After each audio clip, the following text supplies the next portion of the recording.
Right. And so the CDMOs need to recognize the second sourcing is just a necessity, and it's nothing personal against them that you're not putting more work in there. That's very good. It's very good. Fi, I got a it's not a trick question, but I'm going to change the subject a little bit here.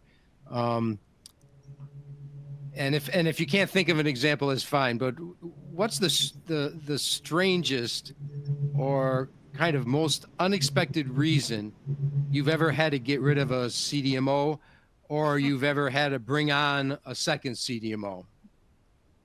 Yeah, very interesting question. And yes, one particular case was a project that I actually managed myself personally.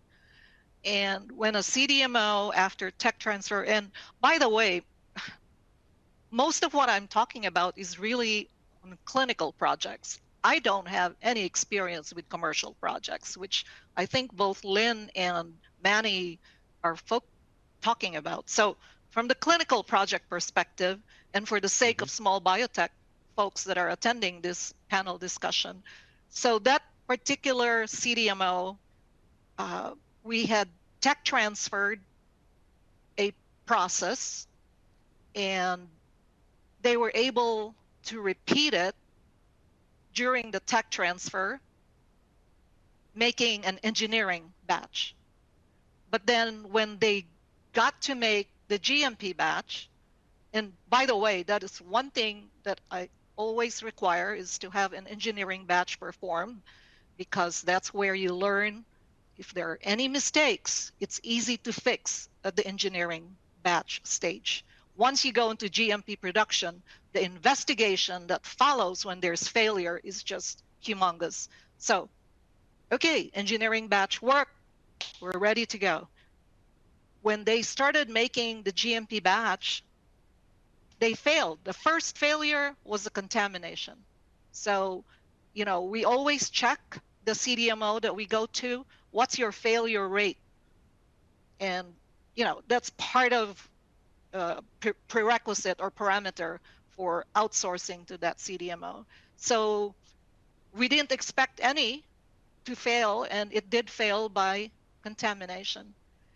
And then we asked for a second GMP batch, and they couldn't make one.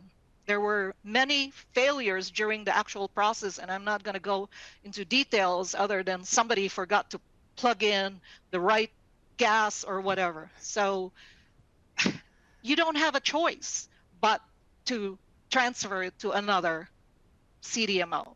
And because we always believed in proactive outsourcing, we had another CMO that we could tech transfer to quickly, that already had that particular process tech transferred to. So it was not a very long, transfer, and they got things right.